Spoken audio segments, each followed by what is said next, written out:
Disclaimer.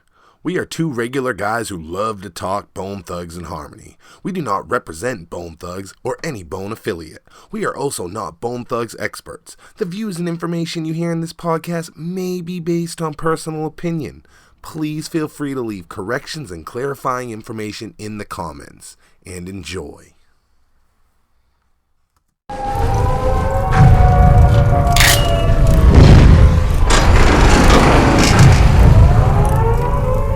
Yeah, I was going to say, inside of the Heavens movie, album artwork, there's a picture of Big B, and over it, it seems to be a roster of 7 Sign members. I wanted to just run that by you. It's kind of lengthy, but I wanted to run it by you and see if that was accurate as far as them all being members or if some of them were affiliates. So in there, of course, you got Bizzy, Capo, Q, Toy, the Black Hole, which I assume is the Black Hole of Watts. Meninsky mobbing. Yeah. There was Wheezy, Eddie B. It looks like Skanes, Nina, Mike Smooth, Neil Rain, and of course, Mr.Majesty. Is that the first generation the way you remember it? Are there any other members that are missing or anything to that might be different? Man, that is 100% accurate. Eddie B, the dude I told you that did that got the blade situation. You see, he's on there too. That's Eddie B. That's what I was talking about. Yeah. It's crazy. I think it's always crazy when you talk about the roots of Bone Thugs and Harmony, and it goes back to Ruthless and, groups like the Black Hole of Watts that actually existed pre-Bone and had their own thing with Ruthless. And, it grew so far that, it was with 7 Sign. I mean, the roots to Bone and even 7 Sign were so deep. We've spent a lot of time talking about 7 Sign, and before we come to the end of the 7th Sign story, you had spoke briefly about when you got to LA and Bone and the track, and I assume you were talking about Ready for War, and that's something that the fans always ask about, is kind of how Ready for War came together, and if that was always intended to be Majesty and Bone, and just how that came together. Like we said, 2 different Majesty songs on the Art of War, which is a platinum record. Right. So once he did it, so he did the hook first, right? So he set the tone. Once Lazy did that hook, he kind of set the tone on, what the song was going to be about. In the construct. So once he went in there, laid down his vocals for the hook, I went in there, I did my verse, I believe I left. And a couple of days later, everybody else, the rest of the members, put their verses on there. But that was just something where Lay was just like, yo, I fuck with you, and what better way to show an MC you fuck with him than to give him a shout out on an album is going to be multi-platinum. Yeah. Mm-hmm. Right? So that's not even a question. That wasn't even a mystery. He turned my name into a damn anthem. Yeah. And again, and every time I see Lazy, I tell him, man, listen, man, but thank you would be an understatement for that. He's a very, very, it's almost off-putting how down to earth he is. I do appreciate that. But the Ready for War, man, it was just a time where I was trying to prove myself. I had so many naysayers. How's this gonna work with Bone? You from the Bronx, you don't even rap like that. That shit gonna sound stupid. Whatever you thought people would say, they said it. And that was pre-internet. So I can only imagine nowadays. Yeah. Something that we always talk about with specifically Ready for War is that it's it goes at crucial conflict, and I've always been curious if going at crucial conflict, I mean, your verse, you make reference to smoking on hay and all that. Was that something that they were like, hey, we're going to go at them? Or did you just see that there was beef there and you're like, this is the team I'm with, so I'm going to support them? How did that come about that you would go at them? Good question. I think because I was a young bulldog and I was a battle rapper, because I certainly didn't know the politics of Chicago. And I was solely coming at it from an MC standpoint, obviously, because that's how I came into the game. I came into the game, lyrically lighting niggas up. So, I took that, I think, upon myself, right? I think that, it was a little ego, it was a little, feeling myself and definitely trying to seize the moment. I'm a strong believer in definitely trying to seize the moment. You know when your moment is there for you, and that was my time. So, I was definitely wanting to say something that was going to be beneficial to everybody, if that makes sense. Yeah, and it's always stood out to us as fans. We were like, oh, this guy is down. He jumped right into the war, without fear and took up for his side. Ready for War and the Art of War in general, like we had talked about, had a lot of cuts and changes. Some of them Bone agreed with, some of them didn't. One of the things that we've always heard is the pre-release version of Art of War, and on it you have actually 2 verses on Ready for War. I didn't know if you remembered having that, and if you liked ultimately the verse that got chosen for the final version, or if you would have preferred the other verse to be on it, if you had to choose. I don't know. I think I think the verse that they chose was I think it was more marketable at the time. I think that the things that I said in that verse were more conducive to the climate of what was going on. Not to say that the second verse was nonsense, but I think the first verse really exemplified the meaning of the song. Yeah. Better. Yeah. And I'd say that. Yeah. It really, like I said, it really just like marked, oh shit, who is this guy?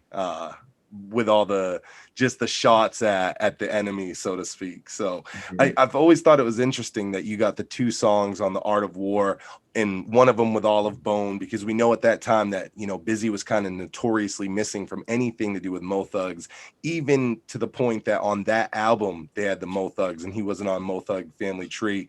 Right. Was it ever like pointed out or ever noticed how like Bone would kind of deal with you, but Bizzy was very absent from anything to do with Mo Thug?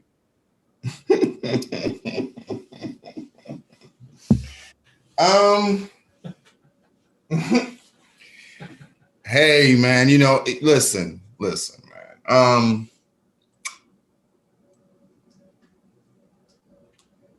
I don't have I don't have a dog in that fight, right?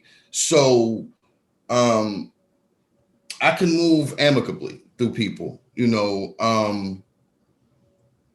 I'm very strong on building relationships and not co-ops, right? Co-op is when you put yourself in a group of people to try to influence. I try to deal with people on a one-on-one, so they'll always see me as an individual. I'll always be picked out of a group if they want to deal with me because they know what I'm bringing to the table. So, and again, that's because I'm a loner by nature. So I think with that being said, it's easy for people to not associate me with groups of people with an agenda because I stand alone so well. What I believe is what I believe, and I'll never put my beliefs on you. You're not going to rub yours off on me. I think that that's how I'm able to maneuver and go perform with Bone, then go perform with Bizzy, and it's not a conflict of interest because my interest is for Bone in general. And that's what I mean. I don't have any dog in that race or any horse in that race. Yeah. Because I've noticed that as well. The Bone brothers treat me like it's fucking 97. That's awesome. So, and of course, me and Bizzy talk 3 or 4 times a month, easy. So it's not.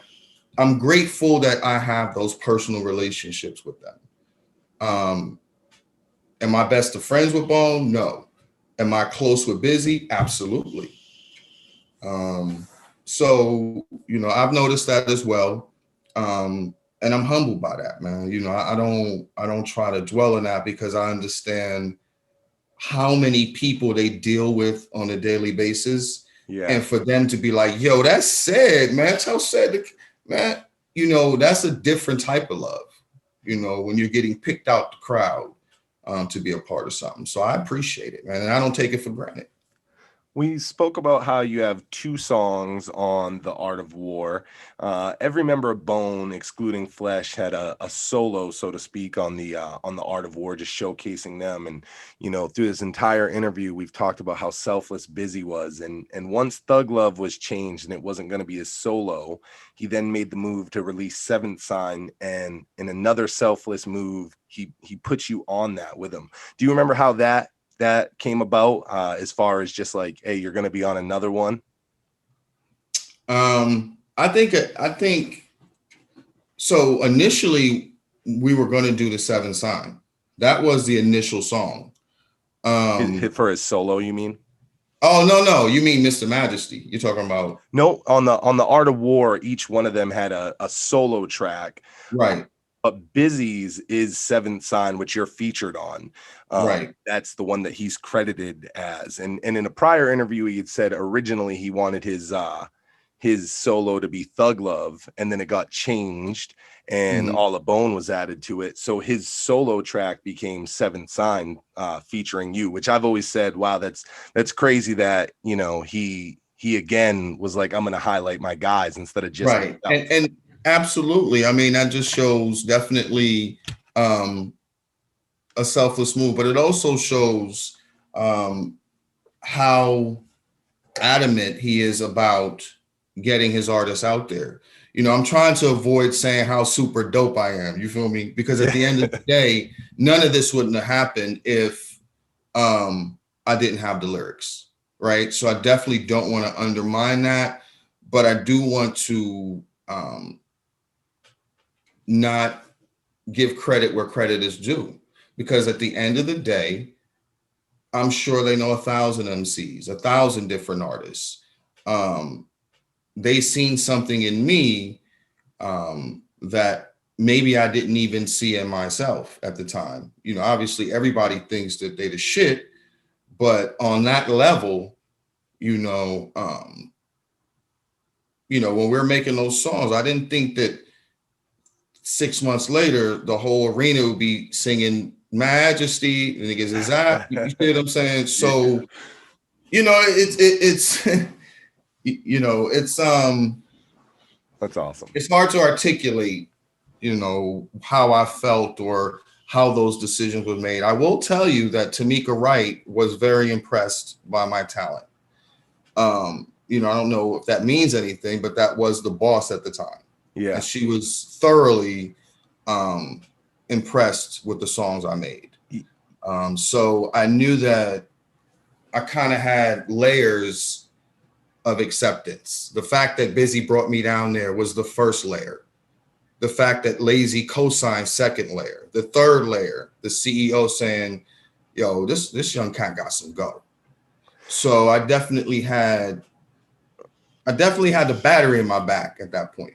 You and I must be on the same page, because that's exactly what my next question was going to be. During that time, Bizzy, unlike the rest of the group, was very outspoken about his dissatisfaction with Tamika and Ruthless Records. And I was always curious if you had any interactions with Tamika, and if so, what your impression of her was, especially being, Bizzy's artist, so to speak, and the way he was feeling at that time.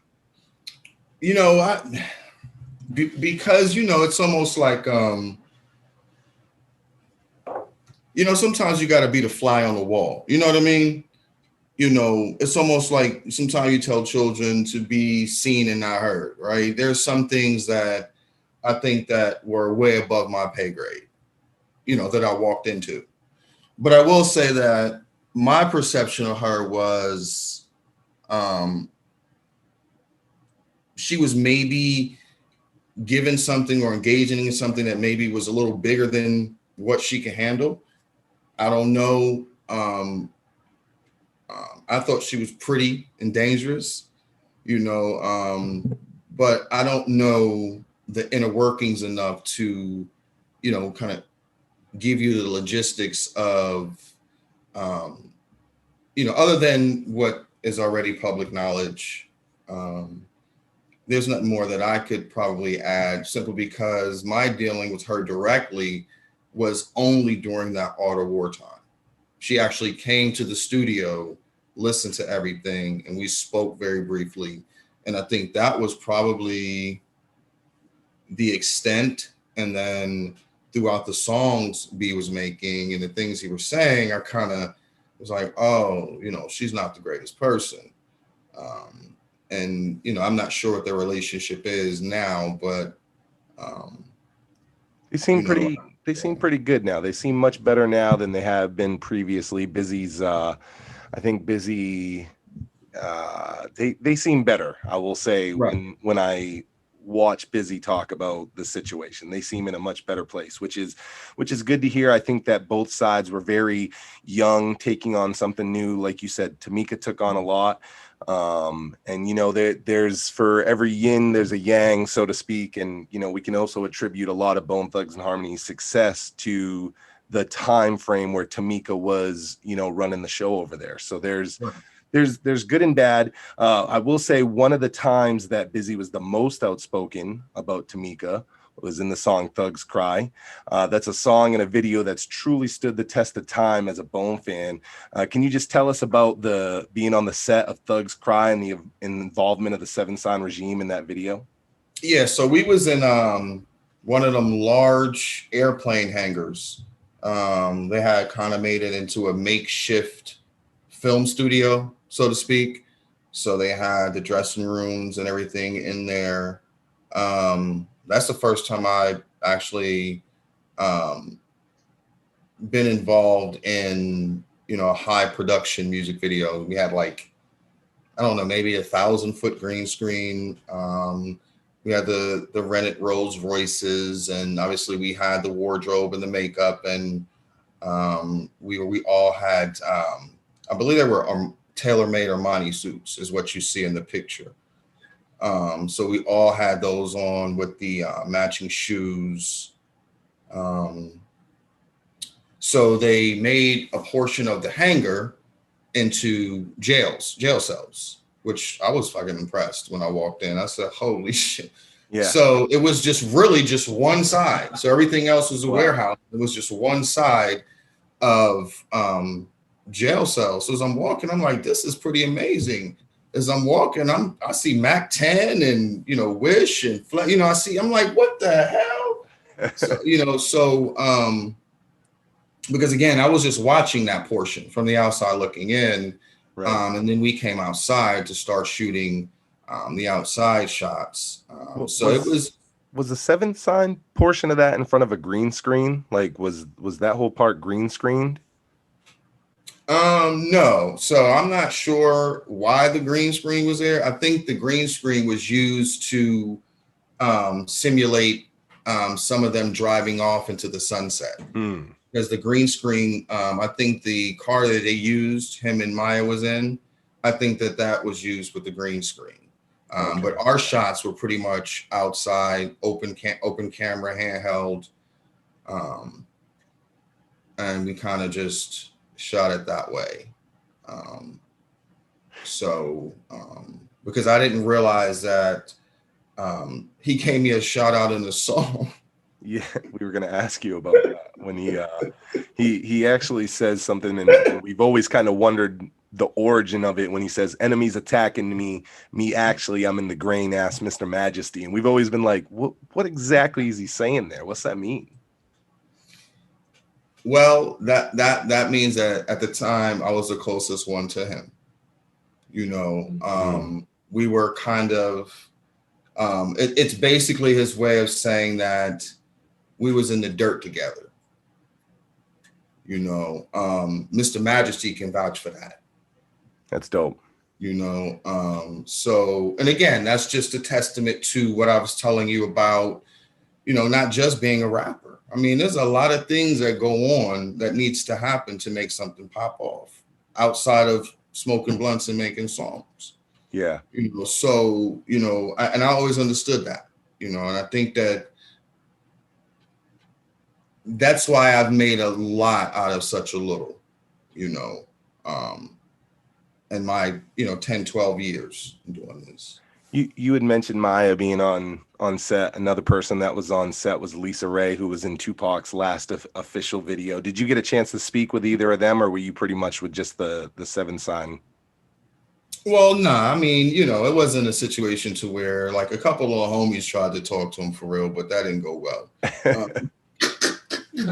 That definitely didn't go well, you know. So once I seen that, I'm like, man, let me stay in my lane. I'm real big on staying in your lane too, you know. And at that time, you know, it was definitely outside of what I perceived my pay grade, you know. I guess I could have shot my shot, but no, it was pretty much professional, you know. That was probably smart. He wasn't on that, yeah, he wasn't on that. So. Something that I think that fans always think and talk about, because I just mentioned, you know, Lisa Ray and the Pac connection, is Johnny J is attributed as such a big piece of Heaven's movie, Thugs Cry. Did you get a chance to work with Johnny J directly, or was that kind of indirectly after the fact? No, I sat there and watched him work. He would come in with his wife every day and work, man. Johnny J was the coolest, most mellowest. I mean, he was just so, you know, just very, I don't want to use the word regular, but just down to earth, man. You know, yeah, Johnny J, man, he was talented, man. He was very family oriented. Like I said, he came with his wife. He was very, you know, talk to us. You know, I sat in on Thugs Cry. You know what I'm saying? Wow. You know, we listened to the beats he had because, you know, he brought more than one beat.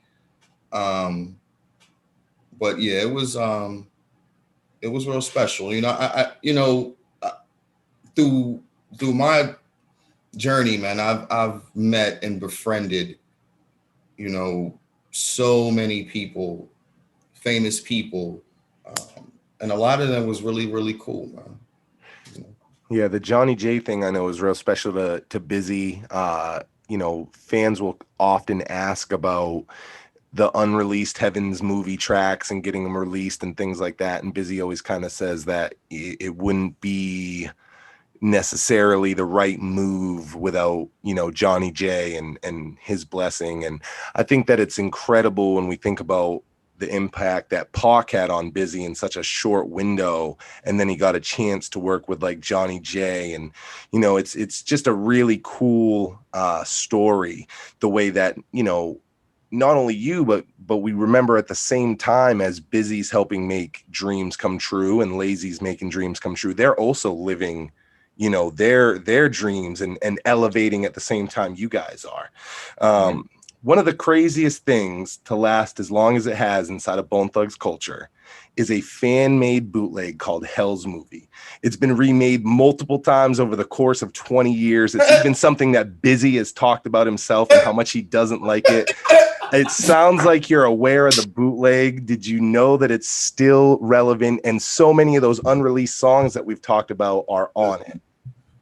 Listen, if it wasn't for folks on the internet, I would be dead, buried, and gone.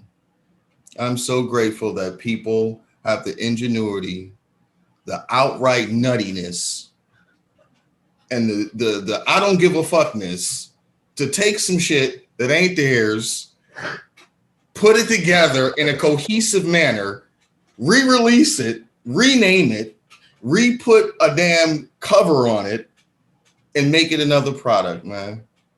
And the words of Don King, only in America. Yeah, it is. There's a lot of bootlegs, and they come and they go and whatever. But there's something about Hell's Movie that has never gone away.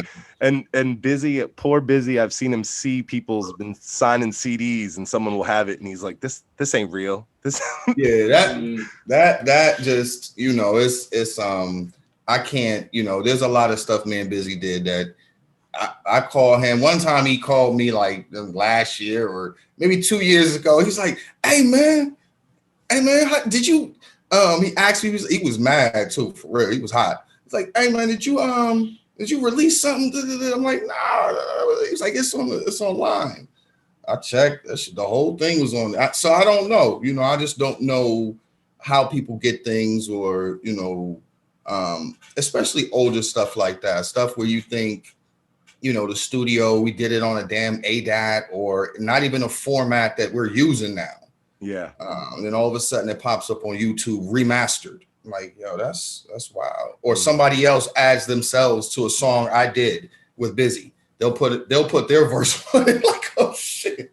Yeah, because a lot of those unreleased songs are also unfinished. So sometimes it would be, you know, you and Bizzy and 3 fucking minutes of instrumental, because that's the way it was snuck out of the studio. Yep. Yeah. So before we switch back to the conclusion of the 7 sign chapter, this is something I haven't dropped on the fans yet, and it actually talks about how we got connected. I had previously released a video where I talk about and name all of the people in one of the most notorious Bone photos ever. It's the night Notorious Thugs was made, and the way we got connected is you reached out because I had 2 mystery people in the background. And this is the first time my listeners have heard this. And you identified yourself as my mystery guy on the right-hand side. It's crazy that I'm dropping that on the fans, and we're down to only knowing or not knowing one last person. To find out that you were at Notorious Thugs, I always ask everybody that was there about their experience, and I would love to hear your take and what your like story is from Notorious Thugs. Well, I think it was a regular Saturday. I think we was all a little bit hungover. Me, Capo, B. Puffy called the crib, asked if Bizzy was there. I said yes. I don't know. I can't remember if they exchanged words, but I do remember we jumping in the limo right into the studio. Now I didn't know nothing about Biggie or none of that. We get to the studio. The first person we see at the door is Puff. Puff, you know, daps up Bizzy, shows him love. We go into the studio. It's already 25 people in there. All the Mo Thug, believe Crazy and Lazy was there. Little C's, some of Junior Mafia. I'll never forget, because Biggie's one of my favorite MCs. So that shit, it's like yesterday. He was sitting there with crutches. I'm like, yo, Biggie, you know, me, I'm like, I know him and shit. Yo, Biggie, what up? He looked at me like, okay, what up, little man? So, you know, I dap him up. Then, you know, I step back and let him deal with Bizzy. He go in there. Now, side story is, a couple days prior to this, we was living in our little condo in LA, and Bizzy let me hear that verse. He's like, man, what you think of this verse? I said, man, that is the fucking firest verse I ever heard you spit, man. Oh my God, man. Listen, Martin, we ain't marching, we shooting. I'm like, man, that shit is stupid. That nigga had that shit memorized, and that's the verse he used on that Bone and Biggie. You know? It's always been a mysterious night that people always ask about. I know Bizzy's been asked so much that he finally decided to talk about the night on Jam TV. That's kind of his Beyond the Harmony, so to speak. And you know, something that he had said was he was only with Capo.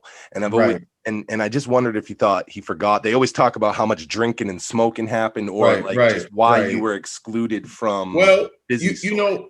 know, I can tell you easily, man. You know, because I'm quiet, man. I'm very observant. You know, but as you've seen, I'm sitting right there in that damn picture, though. You know, so I still have the foresight to, again, be seen and not heard. You learn more, right? Because you Mm. can shuffle through the mistakes other people make. So I don't feel slighted, um, because I mean, it's hard for me to feel slighted because that is a part of my life. You know, I never really got off on the fame thing. That's why you guys ain't seen me in 20 years. You Yeah. know, but in that 20 years, I did exceptionally well by the projects, just a few projects that were put out, because of, you know, smart moves. So I think that I have a wealth of stories. I'm not a storyteller though. I'm an intellectual, right? So if I was a storyteller, it'll be wonderful, you know. But because I'm not, and I'm more fact based, um, you know, I definitely might get overlooked sometime because I'm not the loudest person in the room. Yeah. So, And you know, like I said, they were drinking a lot, they were smoking a lot. You're a quiet guy, and people remember so much from photos. mhm. And what you and I talked about is you're blocked in that. So I'm sure Busy's like, I don't remember who these guys in the background are 25 years ago either. That's Right, blocked, you know, blocked. So you know, it's possible that it was just an oversight from all that drinking and smoking, because if anything has been said over and over, it's how much liquor and how much weed was there with Bone and Biggie that night. It's amazing they came out with such a incredible song and they were that fun. right, right. Uh, a song that you and Busy have that I've wondered about is the Ten Commandments. Most fans know that music actually from the Mo Thug song "Take Your Time" by Trey and Crazy Bone. Did you guys just do that over that beat, or was that originally you guys' beat? And can you talk about the project that was meant for? I think that was a mixtape. I don't even think that I don't think anything was done egregiously, right? I think that those are just the beats we were vibing off to. I didn't even know until you just said it now whose beat that came from. You know, I didn't know that was, um, you know, their music. It was a dope beat. As you can see on that whole mixtape, we used somebody of everybody's beat, Yeah. whoever was hot at the time. That was the mixtape era. That was the era where people were, you know, taking known beats and kind of reworking it. Um, I just think that we were just, I don't think we ever had a release in mind of that. I think that was just something we were doing. I think he was actually teaching me how to be in the studio, stay in the studio, be productive in the studio, and, you know, make something of the day. Just skill I think that, sharpening, like right, going right. That's what, hitting absolutely. practice. Absolutely. That was practice. What you hear, all those songs were kind of getting me tuned up and prepared, for the next level. So, um, you know, because he's a workaholic, right? So that's one thing. If you can't work at a certain speed, you couldn't be in the loop. You know, that's one thing I would say about Seven Sign. If you ain't coming up with no songs or no hooks, and, you know, you can't do long 10-hour days and shit in the studio like that, you're not gonna make it. You're just not. Yeah, Busy really you know, took on that Pac way of thinking, you know, where Right. it was you got to be in here and do as much as you can, and this is your job. And you know, he said he had that experience with Pac and was like, I'm gonna step it up. I'm gonna really bring a lot of music. And I'm sure that he expected the same from you guys. Oh, Uh, you yeah, man. know, What? No, yeah. I mean, that's what I will say, that You know, and I even I told him this 4 days ago. I said, man, if one thing I learned from you, man, is how to turn music into a work day. He turns that shit into a work day. You know, he'll clock in at noon, clock out at 3 a.m. You know what I'm saying? So, you know, that's a work day. That's a double shift, but it's filled with ideas, work, commitment, and completion. You know, and I learned that very well, and I was able to translate that in just regular shit in life. You know, so you know, it's it's cool to be a part of something that that other people put so much value in, because then it definitely warrants all the hard work that you did. Parts of the Ten Commandments track actually ended up on another song called "Murder Me" by Bizzy Bone, which is samples Prince. Have you ever heard that song before? I might have heard it. You know, I heard so many variations of everything. Is just, and then I mean, not for nothing, I've heard so many B verses. I've been around it for so long, you know. So I know that sometimes people would take hot verses on one thing and put it on another, and sometimes that's not even the artist doing it. It's just people, you know, doing it. So, but yeah, it's bugged out to see how people. I don't know. It's just bugged out to see all the rumors and stuff about where I've been, and you know what people, the shit that people come up with when you're absent. You know, when you're not around. You know, so I think that is my main thing to kind of say. You know, hey, we still around, at least a few of us, and we still kicking it, and we still trying to keep it going. Because, I mean, you said former, which is cool, but I can never be former on something that I started. You know what I mean? I don't look like I'm a part of Seven Sign. I am Seven Sign, along with Bizzy.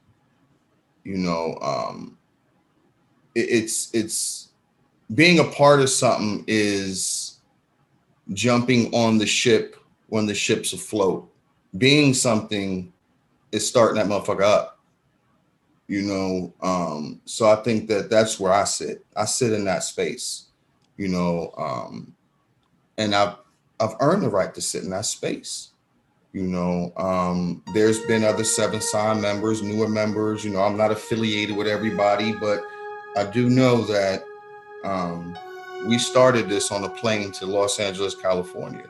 Beyond the harmony for the fans we celebrate.